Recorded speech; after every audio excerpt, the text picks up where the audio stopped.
Assalamualaikum warahmatullahi wabarakatuh. Kami dari kelompok 8 akan mempresentasikan tentang Kesultanan Mataram Islam. Anggota kelompok kami ada Brian Baliansyah, Iza Nurhaliza, Nawab Rama Erlangga, Rasya Maulana Ausiraji, dan yang terakhir Yusuf Nadika. Sejarah awal berdirinya Kesultanan Mataram Islam. Kesultanan Mataram Islam itu bermula dari tanah perdikan berupa hutan yang dikenal sebagai Alas Mentaok yang diberikan oleh pemimpin Kesultanan Pajang, yaitu Sultan Hadiwijaya yang memimpin dari tahun 1560 sampai 1582 atau jangka tingkir kepada Ki Ageng Pemanahan. Sultan Hadiwijaya memberikan hadiah kepada Ki Ageng Pemanahan sebagai balas jasa karena telah membantu memadamkan perlawanan area penangsaan dari Kerajaan Jipang. Kemudian, Danang Sutawijaya alias Panembahan Senapati yang tidak lain adalah putra dari Ki Ageng Pemanahan melakukan perlawanan terhadap Kesultanan Pajang. Perlawanan tersebut terjadi pada masa pemerintahan Sultan Pajang ketiga yakni Pangeran Benawa atau Sultan Prabowijaya yang memimpin dari tahun 1586 sampai 1587. Hingga akhirnya Kesultanan Pajang menyerahkan kekuasaan kepada Panembahan Senapati yang sekaligus menjadi awal riwayat berdirinya kerajaan baru bernama Kesultanan Mataram Islam. Selanjutnya, terdapat 5 raja yang memimpin Kesultanan Mataram Islam yakni 1. Danang Sutawijaya atau Panembahan Senapati pada tahun 1587 sampai 1601. Yang kedua ada Raden Mas Jolang atau Prabu Hanyakrawati pada tahun 1601 sampai 1613. Yang ketiga Raden Mas Surya atau Adipati Martapura pada tahun 1613. Yang keempat, Raden Mas Jatmika atau Sultan Agung pada tahun 1613 sampai 1645. Yang terakhir ada Raden Mas Saidin atau Amangkurat I pada tahun 1646 sampai 1677. Selanjutnya ada daerah Fasal.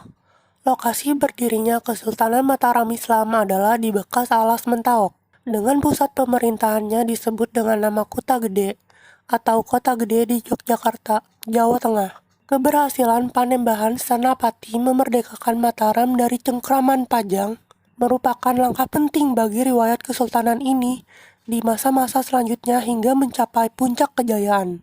Kesultanan Mataram Islam juga mempunyai daerah vasal atau daerah kekuasaan, yakni Malang, Wirasaba, Madura, Surabaya, dan masih banyak lagi. Selanjutnya ada masa kejayaan Mataram Islam.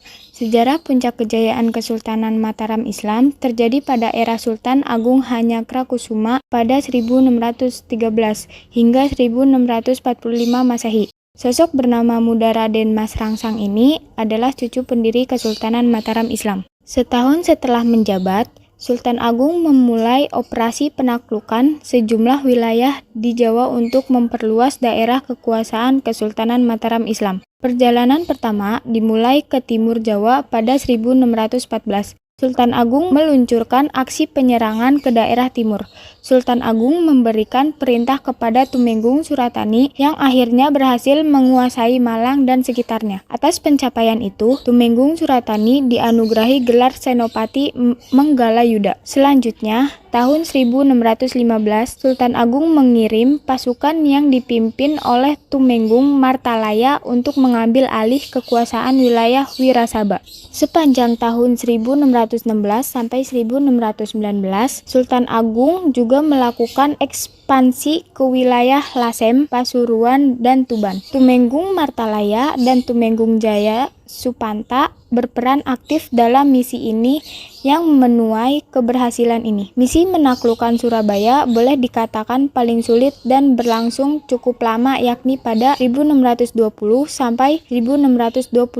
Sultan Agung akhirnya menerapkan strategi untuk melemahkan Surabaya. Rantai distribusi makanan ke Surabaya dari beberapa wilayah yang sudah menjadi taklukan Mataram diputus. Pada 1625, Surabaya takluk dengan sendiri karena kehabisan bahan pangan.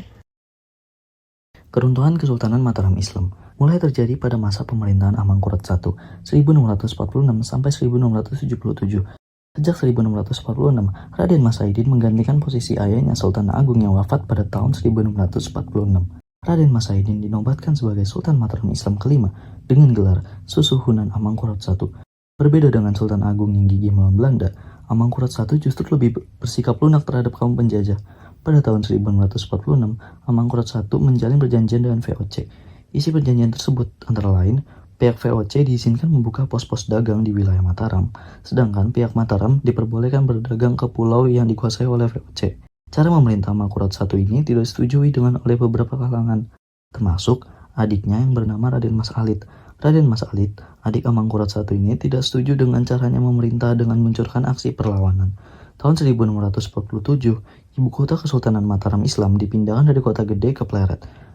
Masih termasuk wilayah daerah istimewa Yogyakarta. Sekarang pemberontakan Raden Mas Alit berpuncak pada tahun 1678 yang berakhir dengan tewasnya adik Amangkurat I itu dan menelan ribuan korban jiwa. Salah satu anak Amangkurat I, Raden Mas Rahmat atau Pangeran Adipati Anom, merencanakan pemberontakan terhadap tahta ayahnya karena ada kabar bahwa status Adipati Anom sebagai putra mahkota akan dialihkan kepada Amangkurat I lainnya yakni Pangeran Singasari. Pangeran Adipati Anom pun kemudian mengajak Trunojoyo, putra penguasa Madura, untuk melaksanakan misi tersebut pada 1670.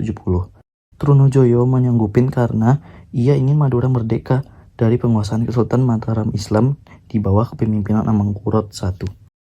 Pada tahun 1674, Trunojoyo mendeklarasikan kemerdekaan Madura. Ia menjadi raja di Madura, bahkan berniat mengambil alih kekuasaan Mataram. Pasukan Trunojoyo mendapat bantuan dari orang-orang Bugis atau Makassar yang lari ke Jawa setelah perjanjian Bungaya yang melemahkan Kesultanan Goa era Sultan Hasanuddin.